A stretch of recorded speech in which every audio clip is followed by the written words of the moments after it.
Ladies and gentlemen, welcome back to the Castello Show. It is match week 27. Super excited to be here with you. I am Brian, here with my co-host and father, John. We've got a lot to talk about, but we are going to start with the Leagues Cup final, ladies and gentlemen. The game that nobody asked for is finally done. And honestly, for a tournament I don't care about, wow. This is actually quite interesting. 3-0 Seattle. Pretty resounding win. Miami with 9 shots, 0 shots on goal. Seattle with 6 shots on goal, but 32% possession. So Miami really dominated the ball, about double the passes. Actually, Miami also led in yellow cards. Oh, yeah.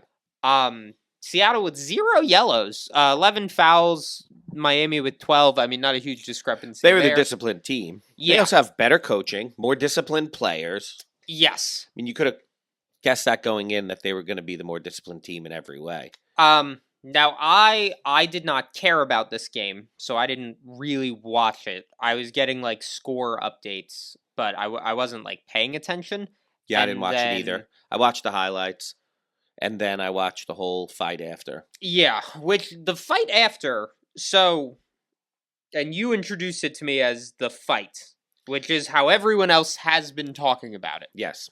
Please, at home, YouTube, Seattle Sounders, Inter Miami fight. If you have Apple TV, if you have the MLS package, you Yeah, can literally, you can find it. they keep it the whole end of the game because they have I think they go to the celebration. I don't know. I didn't watch that long. But you would think they'd go to the celebration, the trophy raising, which was after. Because the fight was immediately after the whistle blew. Which is really funny to have a fight and then be like, all right, everybody gets trophy.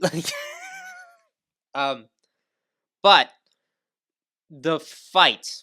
So watching it, it looks like it starts with Vargas probably said something shitty, it seems like, because he has this like shit-eating grin on his face and he's kind of walking backwards. Suarez is losing his mind at this point already. It doesn't take that much to incite Suarez, though. No, you can get him going with hardly anything. You just go nice teeth and he explodes. But Suarez is all pissed, and then Busquets walks from around the side. Now everyone's saying Busquets punched Vargas. It doesn't look like a punch. That wasn't a punch, dude. If that's a punch, then Busquets is really playing the right sport in soccer. That was like an NBA player punch. Yeah, no, well, and honestly, there's 2 things that frustrate me about this, and they're both huge problems with soccer that I think, if you're an American and you grew up playing other sports, you hate this about soccer. Number 1, everyone tries to turn things into fights that aren't. He didn't punch him in the face. Stop saying he punched him in the face. He did not. Like that. He like mushed him, I guess is what you'd call it. But it wasn't even up at his mushing you. You're in your whole face. Like it was like his cheek. It was so. So the way that I heard it on the first podcast that I listened to talk about it, which was actually Ali Moreno and Hercules Gomez and some girl in ESPN FC. Mm-hmm. And the way they said it was he punched him in the jaw. Yeah. I mean, that's just not what happened. Like, if you watch it, you can see that that's not what happened. But everyone in soccer always does this.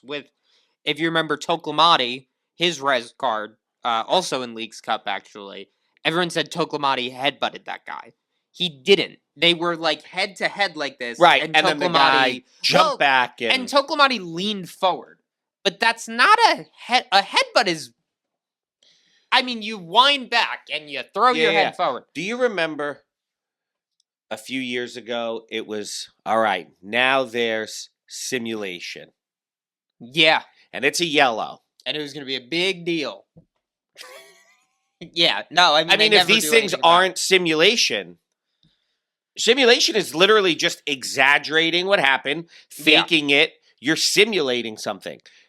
It never gets called. I've seen it called a couple of times. Yeah. But it never gets called in all of these. No, and every time it gets called, it feels like people are angry that it was called. I feel like I hear announcers like, oh, that's a harsh one, yellow for simulation. I feel like we're the only 2 people on earth that watch soccer and care about hate. Well, no, that hate these simulations, that hate these people diving and everything. Like, everybody else seems to love it. They love it. Yeah.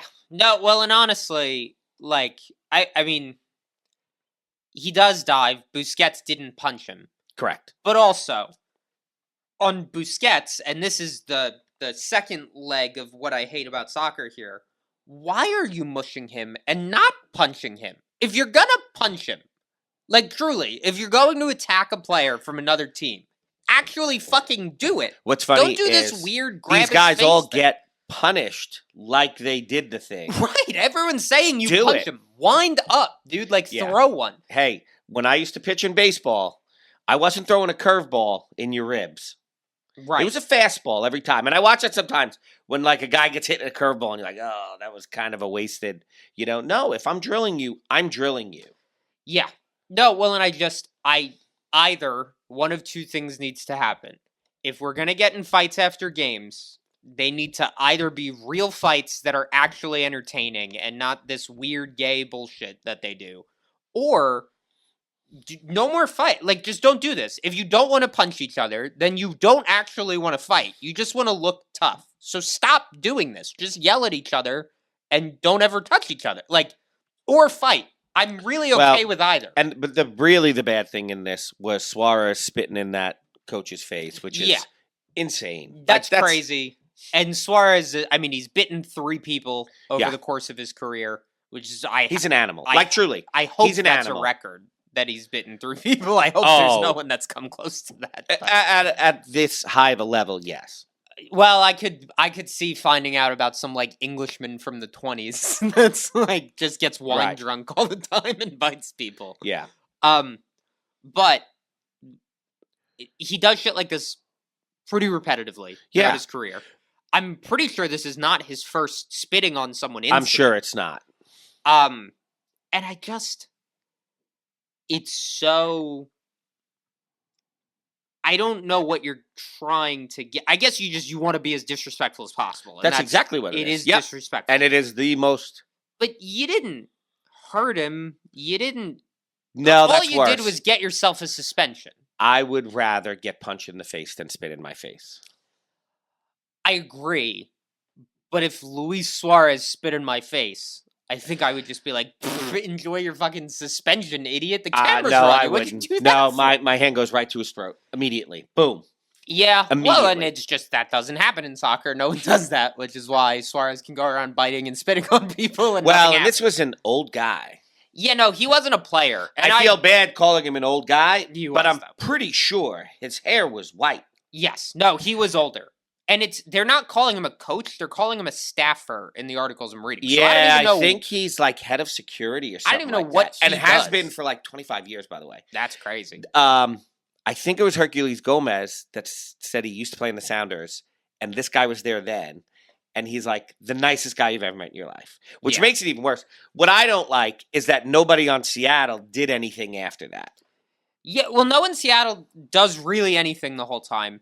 The Miami guys, there's a lot of, do you know what it is? They put each other in headlocks, and then they don't know what to do. Yeah, they actually don't know what to do from this point. Right. So they just kind of squeeze until someone... Well, there's one dude that's getting, like... Not headlock, but from behind, and the neck, the hands around his neck, and he's just getting dragged back like this the whole time. Yeah, I saw that. Yeah, that's awful. That's and there's nothing you can do. It's pretty defenseless.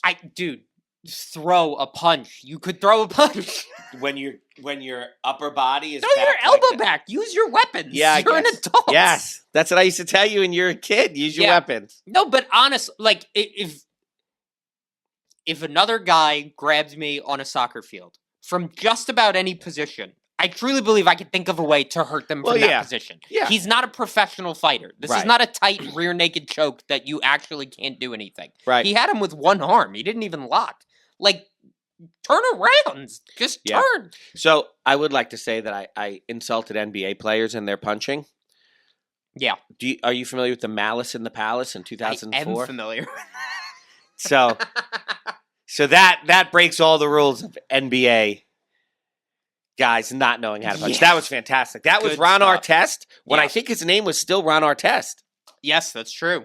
That's pre-Meta World Peace. Meta World Peace, yes. Yeah, that was awesome. And those dudes in the stands deserved everything that came to them. Yeah. You want to keep talking shit. You want to throw stuff. You want to, hey, guess what, dude? At some point, you're going to get your ass beat. And that was awesome. I need to go back and watch that again because you have to watch the guy's face when he realizes, oh, shit, Ron Artest is coming at me. It was awesome. Well, it's just so... And honestly, I think that people expect pros to be more cordial about people yelling at them than they really should be. Like, yeah, that's bullshit, man. People, I get yelling at You can boo people, you can say whatever, but guys get really dumb. Like, they get personal, they get whatever. And I'm pretty sure the guy threw stuff.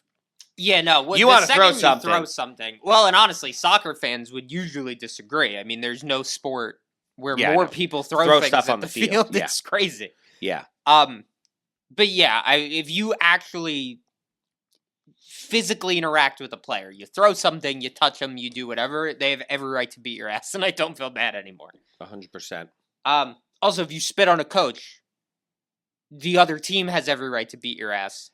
And I'm really pissed they didn't do anything to Suarez. Yeah. And guys were shaking his hand after, hugging him. No, it's just that crazy. Made me so angry. And I also don't understand if you're so angry that there's practically bench clearing brawl. Both full teams are involved. Yep. How are you shaking There's no shaking hands after. No, we're leaving now. Insane. Thank you for the trophy. Absolutely Goodbye. Insane. It's crazy. Yeah. It's funny because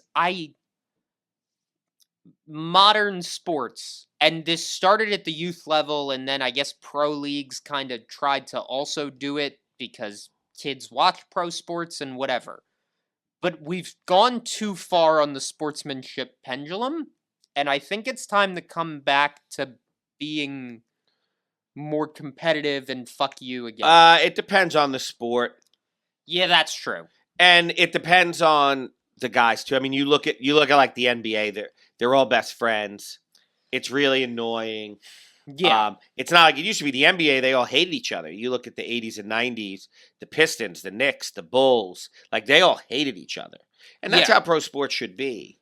Now the guys are all best friends. They're all millionaires. They go out to dinner with each other after the game. Yeah. You know, they share financial advisors. I also don't think, like, who's the dude on the Capitals that hit that guy with the stick? Dale Hunter. Dale Hunter's a psycho, and that's not okay. You're completely breaking the rules of the sport. You're talking about in the 90s? Yeah. Okay, yeah. To completely break... Yeah, he took... oh, goodness. Pierre Turgeon out for the rest of the playoffs. Yes. And that's the year the Islanders, 93, I think, when they went to the conference finals, lost to Montreal, who went on to win the Stanley Cup. Yeah. And I think they went to 7 games, too, and without their best goal scorer. Yeah. Pierre Turgeon. But, like, okay, so that incident's insane. You're, like, actively trying to hurt someone, and not just... I mean, you hit someone with a hockey stick, you could fuck up their whole life. Like, forget it's like they're out for a Racky. few weeks. That's not okay. But on the opposite end, why are you shaking hands after that game? You should be mad. You should be upset. Like, it's okay to hate another player. And I don't understand why we've completely taken that out of sports. Like, that's... Sometimes guys are assholes, and it's okay to fucking feel a certain way about that. Like, I just don't get this after every game, no matter what the other team did. We're all employees of the MLS. Fuck that. Maybe in the MLS, but that doesn't happen in hockey. The only time they shake hands is in the playoffs, and it's only after the last game of the series. Right. Yeah, hockey doesn't do that. Yeah. But soccer, I mean... Baseball doesn't really shake hands. This is a soccer show. Yeah, I know. Focused on but you keep saying sports. Yeah, no, that's true. But most sports... The NFL, they do come out, but everybody doesn't shake everybody's hands. Right. They kind of go to the guys they know. Well, and coaches shake hands, quarterbacks shake hands. Yeah.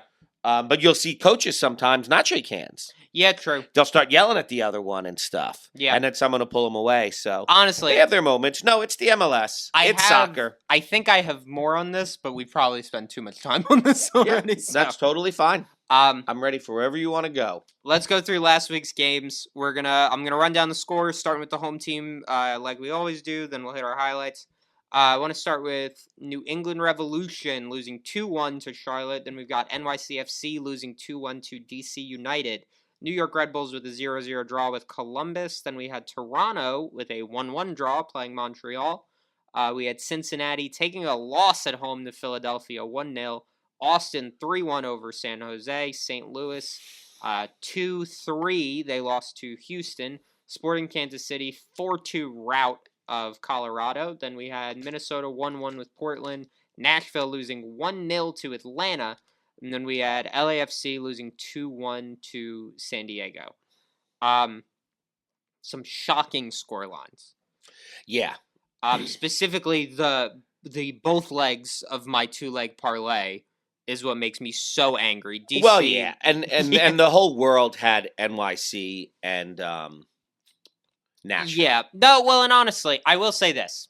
Anytime I look at a game and I'm like, that's free money, I usually end up not betting it because there is no such thing as free money. However, if there ever was such a thing as free money, it was DC going to New York City and Atlanta going to Nashville. I mean, Atlanta going to Nashville is bad. I mean, Nashville to lose that game at home was... No, and they've been so hot. Should be embarrassed to get shut out sure they were. At home to Atlanta. What game stuck out to you? Anything? Well, Tim Ream, again, allowed a terrible goal. Yeah. No, and they got out of it at least. But he spun around and fell into the net. It was pretty unathletic looking, I'll be honest. It was insanely unathletic. It was rough. Like, it was more embarrassing than just allowing a goal. Yeah. No, it was so bad that Lauren, my girlfriend, who doesn't watch soccer at all, she hates soccer. Every time I turn it on, her eyes glaze over. She saw that and was like, well, that didn't look right. Like, she knew that was and he's still out there, and he's still...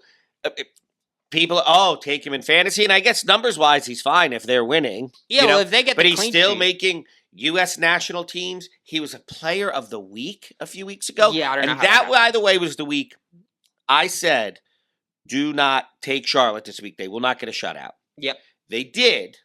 They got the clean sheet, but they shouldn't have. Because Tim Ream's handball didn't get called. Yep. And that should have been a PK. And they wouldn't have gotten shut out. Yeah. They wouldn't have gotten a clean sheet. No, well, and you don't lose fantasy and then points. He was a player of the week. As someone on the team that got the clean sheet. And yes, well, it didn't get called, so he didn't get a handball, and they didn't. Yeah. But that was blatant and ridiculous. Yeah. No, well, and you don't lose points in fantasy for looking like an idiot, and I can accept that. However, team of the week. I mean, I assume there's a panel that selects that. What are they watching? I don't understand. And I think Kalina deserves all the credit in the world. I think Malanda deserves Kalina a lot was of credit. in the team of the week that same week. Yeah, and he should be. Yeah. Nathan Byrne, I think actually, as much as we've not liked Nathan Byrne at times, I think he's putting in really good minutes now. But Tim Ream is so clearly the weak link on the back line. I sound older than Tim Ream.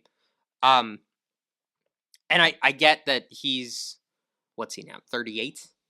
83? I don't know. He's experienced, whatever. But, like, that, you still have to be able to play the game. You be an assistant coach if that's what you bring to the table. If you're a culture guy and you're a motivator or whatever, let one of the younger guys play for you because you can't do it anymore. That's what Fuchs did. Right. And honestly, I love Christian Fuchs. No, but everyone, hey, maybe it's me. Everyone else loves him. Maybe it's me. Maybe I don't know what the hell I'm talking about. I don't think so, man. I'm telling you. I just know I saw a guy that spun around. He got spun around like a pirouette and then fell into the goal in the net and got tangled in it. No, it's and it's not the first time he's looked ridiculous. And he's so slow. So slow. He's not physically. He doesn't have the step. And by the way, that's not forever. There was a point he did. He's 38 years old. I mean, he literally shows up to the game. I don't really remember. I mean, I didn't watch a lot of Tim Ream. Tim Ream was great. The problem is he shows up to games with a walker now. Great. He was good. He was better than average. He was he got so many national team caps for a reason. But now that's done. And I don't know why we can't all move on. I don't understand what this weird Captain America obsession we have is with Tim Ream. Is that what they call him? No. Okay, that's how he's treated, and I think it's insane. Cincy. Yes. Evander. Eek. Come on, man. What is happening? Yeah. Like, this is after a few disappointing weeks. After getting shut out at home the week before. You're going up against the first place team in the East. Yeah. No, it would have been a good one. And you get shut out again at home. Like. Yeah. Well, and I mean, I wouldn't say it's totally his fault. I mean, the man had 12 key passes. You got to get more shots off. I mean, that's how many shots on goal? 3 shots on goal. It's not enough, honestly. I mean, it wasn't even bad from him. I feel like the issue with Cincinnati is they rely so much on him, and then the other teams go, okay, well, we're not going to let him do anything, and then they don't know what to do. It's like, do you remember, I don't remember which World Cup it is, but there was a World Cup where the U.S. had to play Portugal in the group stage, and the way that they were going to defend Ronaldo was to just put a box around Ronaldo from the 2, I guess you'd say, sixes and the 2 center backs. They just never left him alone. If he moved out wide, it was the right mid and the center mid and the right back and the center back. But Ronaldo was always in a box the entire game. And they were perfectly content to get scored on by anyone else from Portugal. Right. And that is how teams play against Cincinnati. And it's fucking working. And that's crazy. You have Luca Orejano. He's been hurt. Well, yes. But you have Kevin Denke. He's been hurt. But they're both back. Yes. I don't know if Arellano is back. I don't think he played. He played 26 minutes. Yes, he's just coming back. But Denke started. Played 90. Yeah. And had a yellow card and 1 point. But Denke needs to be set up. Denke is not a creator. He's a finisher. That's it. He's like Kuipers. Yeah. No, and I don't know. I mean, Pavel Buka, I felt like he was kind of hot at the beginning of the season. Is he going to be something? And then he wasn't. They brought in Kai Kamara. I feel like I really don't see him play a lot. No, he came in late, too. Yeah. Well, and Kai Kamara, him not scoring is not his fault. But he also needs to be set up as well. Yes, but hey, Pat Noonan, you have Kai Kamara, the number 2 goal scorer in MLS history. Why is he not playing more if Kevin Denke is not scoring? Why are we not fucking... Kevin Denke is just coming back, and he is playing him. Yeah. He should be he should be scoring. Kai Kamara, I think, is over 40. He is. I don't want him to start, but I'd like to see him coming in earlier than the 90th minute. I mean, he played a minute. You're losing? Well, nothing. Let's get Kai Kamara on the pitch. Well, he played more than 1 minute, but... Because you're looking at the fantasy. Yeah. So and it only goes up to 90. He came in the 89th. Right. But yes, that's way too late. Right. I just don't know what you expect a 40-year-old man to do with 5 minutes on the clock. You need to give him some time to break in. That's a real super sub.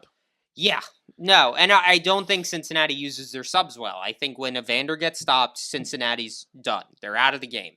And you have to find a way to work around it, because if Evander's double marked, that means someone is open. And I don't know why a Cincinnati team that historically moved the ball really well in the Lucha Acosta era. So why did that go away? You get the same coach. I'd argue Evander's better than Acosta. Yeah. I what is the issue? I don't know. St. Louis, did you see Leuven's goal? I did. Banger. Yeah. That was awesome. No, well, and every once in a while, I'm reminded how good he is. And he's just hurt so much. Yeah. He doesn't play that much. That's why you don't see stuff from him. Reminds me of... And I don't think he's just hurt. I mean, he had I know real bad things were happening to his wife. I think she had cancer or something. Oh, that's awful. There's so many awful things.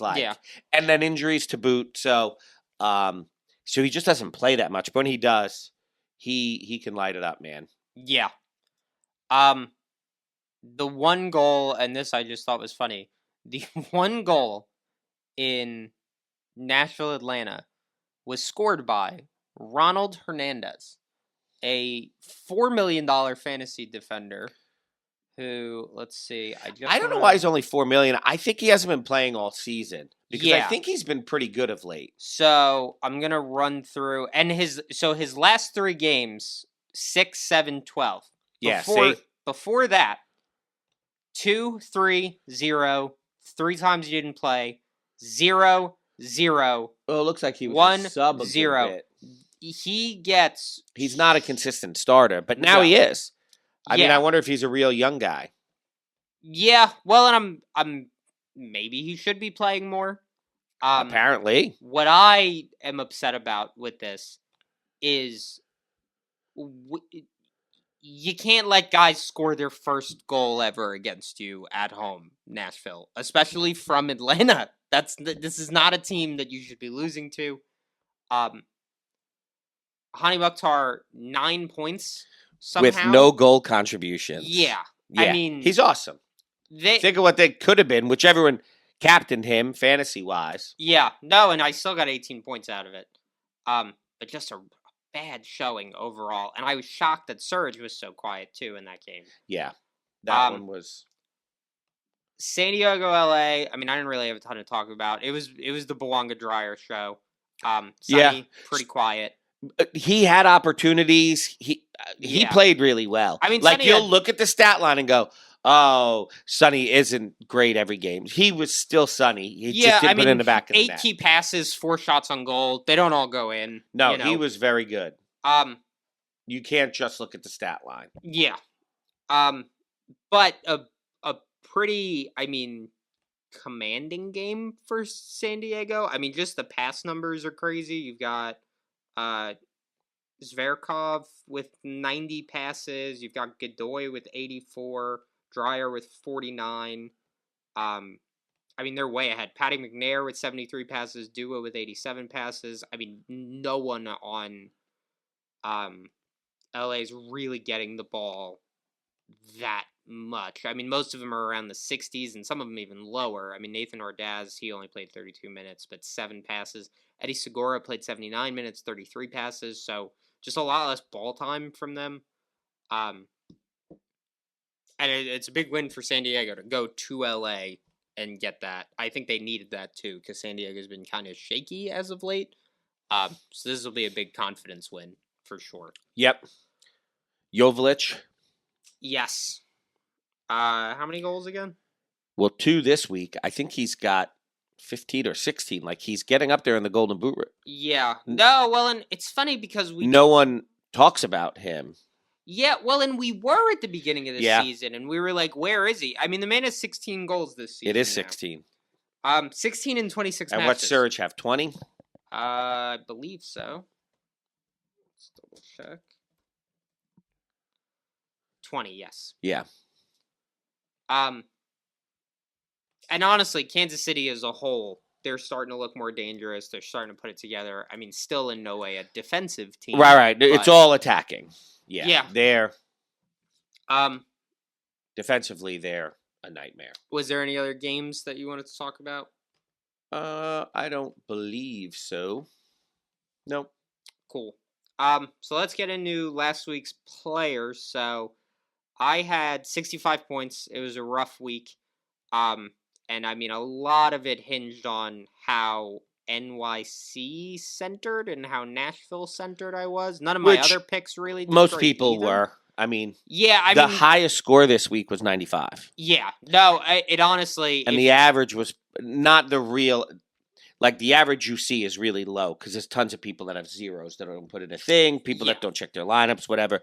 But the real average was in the 60s or 70s. Yeah.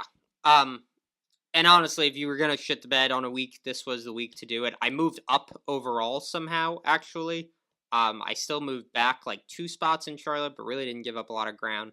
Lost my head-to-head, but sort of didn't matter because we're getting near playoffs anyway, and I'm kind of locked into the 2-3. So didn't hurt as much as it was aggravating because I really did like my team this week. But I had Matt Freese in the net with 1. I started him for some reason. I was going to do a switcheroo with Sinclair, but I didn't get him in because I had So you lost 3 points there. That was 3 points. Because that's what I did. Then at the back, I had Justin Hack, Andy Nahar, and Malanda for 10, 2, and 3, respectively. And I had a DNC originally. Well, I'll get to that in a second. So then through the midfield, Hani Mukhtar, he was my captain, so that was 18. Really my only bright spot this week. Dryer with 11, that was a good game. And then Evander with 5. On the bench, I had Georgi Mihailovic with 5 and Hannes Wolf with 3. Up top, I had Sonny with 5, Surge with 4, and Arango with 3. So I was done on Saturday. LAFC, well, I had Dryer waiting, but I had Dryer was my only player to play Sunday, but I was losing by more than I thought Dreyer could make up. Also, I was pretty sure my mom, who I was playing against, had Dreyer. So I took one of my DNP guys off the field and put in Segura, hoping I could get some points. That did not work out. Yeah, more than the 3 that you were going to get from your bench on the switcheroo. Segura was a 1, so I lost 2 points there. I mean, honestly, it's a 5-point swing, which gets me to a 70 if I have my optimal lineup, like from the guys that she had more than that, didn't she? Yeah, I'll get the actual number here. She had 72. So I still would have lost, even with those right. Shitty week. It's what it is. John, how'd you do? So I had 67. I lost my head-to-head again. Oh, no. I won my head-to-head this week. I'm sorry. I played Grayson, who never puts in a lineup. Yes, he had 36 points. Yeah. He had the average. Yeah, I was 961 for the week overall. So I'm still over 1,000 overall at 1016. I was 31 in Charlotte. I'm still 31 overall in Charlotte. I've just been hovering there. Mm-hmm. So not great. A lot of similar players to you. I had Freeze on the bench with the 1 and then did put St. Clair in, so gained the 3 points on that. I had Hawk, Nahar, and I had Lungwani. Hack, like you said, I don't know why I said Hawk, had 10. Nahar, like you said, had 2. Lungwani also had 2. I had Mukhtar as my captain, and I had Evander and Mihailovic on the field with him. They had 5 and 5. I had Wolf and Dreyer on the bench. So I had the same 5 midfielders as you. I just had Mihailovic on the field, which was the wrong call, but my score would have been the same anyway. Yeah.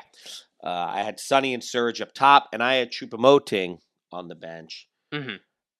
And he did nothing with 2 points. Yeah. They got shut out. That was a 0-0 game. Awful game.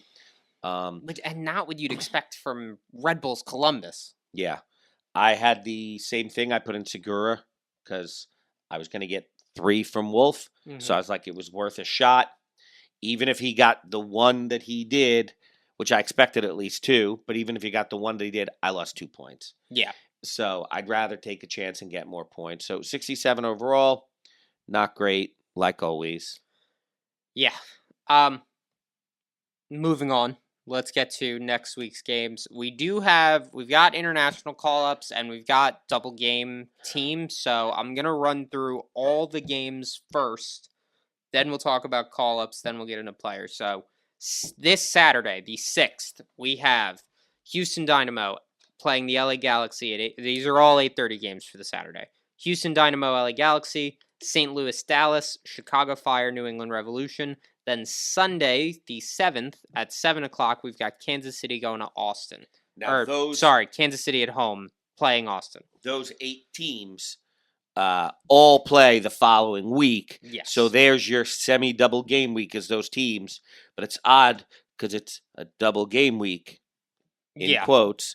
But it's actually 2 weeks worth of time. It's 2 MLS weeks, but it's 1 MLS fantasy week. Yes, which does mean you won't see us next week. So keep that in mind. Then Saturday, September 13th, we have Charlotte, 7:30 first. Charlotte, Inter Miami, Cincinnati, Nashville. We've got Atlanta, Columbus. Then we've got DC, Orlando, Montreal, St. Louis, New England Revolution, Toronto. Then we move on to 8:30. We have San Jose playing LAFC, Chicago Fire taking on NYCFC, FC Dallas playing Austin FC. We've got Seattle Sounders, LA Galaxy. Then we move to our 9:30 matchups. We've got Colorado Rapids, Houston Dynamo, RSL playing Sporting Kansas City, Vancouver playing the Philadelphia Union. That's a big one. Then moving to 10:30, we've got the Portland Timbers, New York Red Bulls, and San Diego with Minnesota. So it's funny because a double game week, usually you get excited. I honestly don't love this one because there's a lot of teams that I don't really like. Yeah. And guys that I don't usually pick. 2 weeks left in the regular season. So you're coming down to crunch time. And you got a weird thing where I think a lot of people are going to have a lot of the same guys? Yeah, I think so too. And I tried to have some differentiators here that were like single week guys that I think are going to go off, but even that's hard to say, and you don't know, and all that. So yeah, so for me, when it comes to double game weeks, just a lot of times you'd rather have 2 cracks at it. If you look at a defender, if they do nothing and get 2 points, they've gotten 4. mm-hmm. I'll take a defender with 4 points. Most keepers get 3 because they get a few saves, unless they let up a lot of goals. 3 points twice is 6. A clean sheet is 7. Yeah. So, and you're getting a shot at a clean sheet each time as well. Yeah. So it's just, I don't know, defensively and keepers, I really like going with double game week guys over single game weeks. Yeah. Well, and actually my back line is all double. Where the attacking players are where I get a little, because if you go out and have, I mean, you could go out and have 16 points in one game. Yes. So then it's like, right. You don't see that from a keeper. No. Unless he needs the clean sheet save and a penalty. I mean, it would have to go crazy. Yep. Who is out this weekend? Okay, so I only have the international break here for the teams playing the double game week. Because for everyone else, it really doesn't matter. The international break ends September 9th. The rest of the games are the 19th, so they'll be back. So, Austin, I'll name all of them. Some of them aren't as important. Micah Burton, Julio Cascante, Jimmy Farkaloon, Danny Pereira, Alexander Svatak, and Murdo Azuni. Pereira, Azuni really big. Cascani, I know, plays a lot, so those are your biggest guys there. Chicago Fire, Barros and Waterman, no one you'd really play in fantasy. Yeah. Dallas, Dietzen and Norris, no one you'd play in fantasy. Houston, Damian Lowe, Brooklyn Reigns, and Jack McGlynn, who probably would have been a lot of people's captains this week. Yeah. Well, and by the way, totally still could be. I wouldn't captain him. Well, no, but I'm saying I could definitely see people not knowing he's not going to play. Oh, that's true. I agree with that. LA Galaxy, Harbor Miller, whoever that is, he's an under-19 American defender. Ruben Ramos Jr., and then Joseph Paintsel. That's a big one. That is a big one. New England, Campana, Fofana. Those are big ones. Yep. And then Dor Turgeman from Israel. Sporting, Zorhan Basang. He's someone who does play, but Sporting, you really don't take defenders. Yeah. And then Ian James, who's an under-17 American. St. Louis City, Sang Bin Zhang, who's a good player, but you really don't play him in fantasy. Yeah. And then Mickey Joyner, an under-20 American. So there's no suspensions for the teams on a double game week, but these guys will miss their game next week. Okay. So it is worth, if you're taking individual players, it is worth discussing. So Slish from Atlanta. Are you reading my screen? You see Charlotte's suspension? That's Dean Smith. Dean Smith. Technical staff yellow card accumulation. That's good stuff. Wow. Love I've seen coaches' reds, but I haven't seen a coach's yellow card accumulation. DC United, Aaron Herrera. That's actually pretty big for them. Could help if you like Orlando players next week, which you do. Yeah. That could be big, no Herrera. Orlando City, missing Andres Pereira and Luis Muriel. Pereira is a yellow card accumulation. Muriel is a violent conduct red card. Yeah. Philadelphia Union, I never heard of this guy, but he's out 2 games. Olwethu Makanya.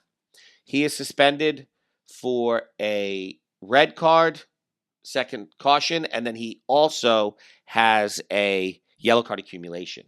So he gets game after game. Real Salt Lake, Yedlin is suspended. And that's yellow card accumulation. And then Basang, also yellow card accumulation. So he is away. I don't even think I knew DeAndre Yedlin was on RSL now. That's how little we talk about DeAndre Yedlin anymore. Yeah. Basang, who I had said is on international duty, then he comes back and he's suspended for yellow card accumulation. So it is worth noting the caution accumulation warnings, guys that are 1 card away from suspension on the double games. So Biro from Austin, Guillermo Biro. So if you're looking at Austin defenders, that's someone you're going to want to stay away from. You'd probably want to go towards a Heinz Ike. Chicago Fire, Gutierrez, Pineda, and then some guy, Sam Rogers. But those are two real players on Chicago. Houston Dynamo, two guys I never heard of, Linger and Pablo Ortiz. LA Galaxy, Peck is in there. Yeah. So Peck's a potential player, especially with no Paintsel, if you like LA matchups. But he's 1 card away from suspension, so I would lean towards just a different double game week guy. Yeah, I agree. Edwin Cirillo, Amiro Garces, and Lucas Sanabria are other guys from the Galaxy. New England Revolution, Campana, and Fofana. So they are both on international break. They're both called up, so they won't get a yellow card in this game this weekend. Right. So that really doesn't matter, but they're not playing in their first game, so there's no reason to take them. But when they come back, they're still 1 card away. And then Sporting Kansas City, Manu Garcia. So that is all of your guys 1 card away. Yeah. And so let's get into the actual lineups here. John, what teams are you looking at first? Defensively, offensively, where are you looking? Okay, so defensively, goalkeepers and defenders. I like Chicago. So I'm really only looking towards double game week players this week. I know that's probably not the smart thing, but I'm going with a double switcheroo, and I'm just going to get the most points I can out of these guys. Yep. There are guys that I like enough that if I give them 2 chances, I like them better than guys with 1 chance. Yeah. Something that other people might want to do is some of these guys you're not sure of, put them on your bench, see how they do in week 1. Right. And next week you could always pull them out for single game week guys. Yeah. You could even do that, say, with Peck. If you really like Peck, you could put him on your bench. He doesn't get suspended, then you can still keep him in. But if he does, now you can replace him on the field with a single game week guy instead of scrubbing that out. So different things to think about. But I like Chicago. Defensively at home, they're middle of the pack. But they have 2 home games, and they are facing New England, who are averaging 1 goal per game in their last 3, and New York City, who are allowing 1.08 goals per game on the season. They've been shut out in 6 of those, which is half of their 12 away games this season. Eek. I don't know if I said home, but I meant away. Gotcha. Chicago is home. New England and NYC are away. So I like Chicago defensively. And then I like New England. First game they're on their road. They allow a goal a game on the season and 0.8 goals per game in their last 5. Mm-hmm. Second game, they're home against Toronto, who've been shut out in 2 of their last 3, scoring 0.33 goals per game in that span. So those are 2 really good matchup. Houston's isn't bad, but I like Chicago, New England's better. Yeah. Attacking, Austin. Obviously, like I've been saying, they're one of the 8 teams on the double. Both their games are away, but they're playing the worst home defensive team in the league on the front end and the 3rd worst defensive team in the league on the back end. Right. So that is why you like McGlynn this week. Unfortunately, he's not playing. Chicago, not the best matchups, but on a double and averaging 2 goals per game in their last 5 and their last 3. Yeah. Dallas, they have been scoring of late, both home and away. Their matchups at St. Louis, allowing 2 goals per game at home in their last 5. Home against Austin, allowing 2.33 goals per game in their last 3 on the road. Yeah, not great numbers. Sporting Kansas City, second matchup at RSL, not very good, but their first, home against Austin. KC scoring 2 goals per game at home in their last 3. Austin allowing 2.33 goals per game on the road in their last 3. Eek. St. Louis, they've scored 2 goals per game at home in their last 3, 2 goals per game on the road in their last 3. First game's against Dallas. They're allowing 1.83 goals per game on the season. Second game's against Montreal, allowing 2 goals per game at home on the season, second worst in the league. So just to recap, the 2 defensive, Chicago, New England. The 5 attacking, Austin, Chicago, Dallas, Sporting, and St. Louis.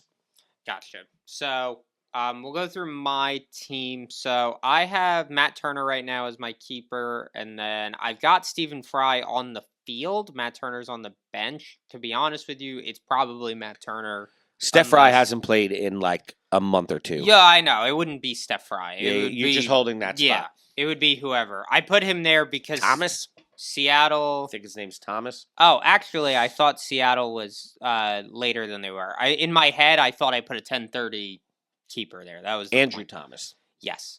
Regardless, it's not going to be the Seattle keeper. If it is, it will be the correct Seattle keeper.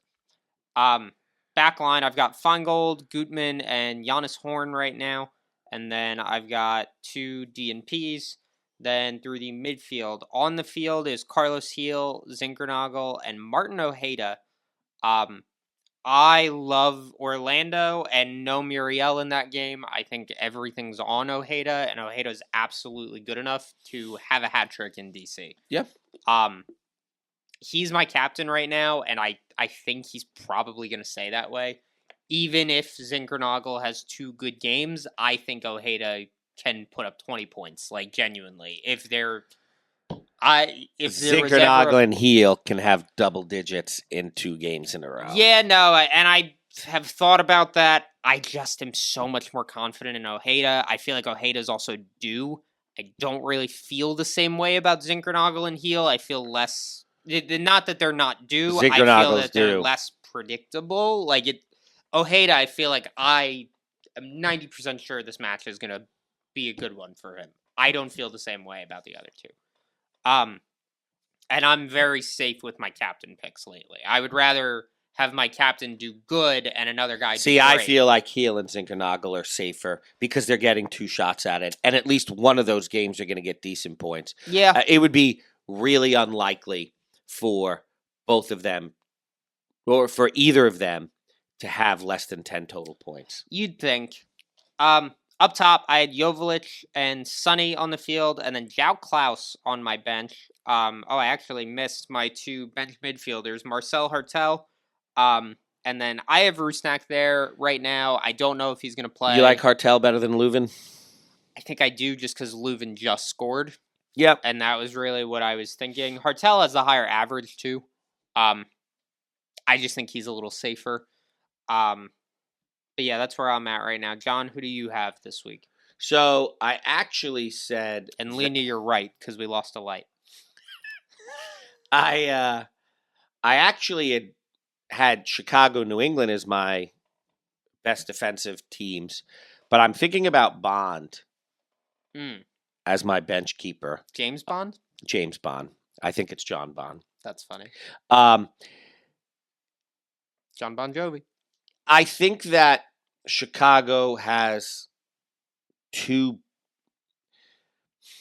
The matchups are good. I feel like... I don't know.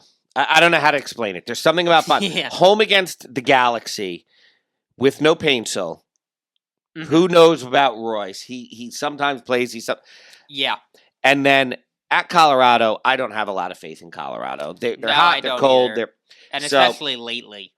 I could see Chicago letting up less goals, but I could see, and New England letting up less goals, but I feel like Houston has a better chance at 1 clean sheet. And that's all you're looking for.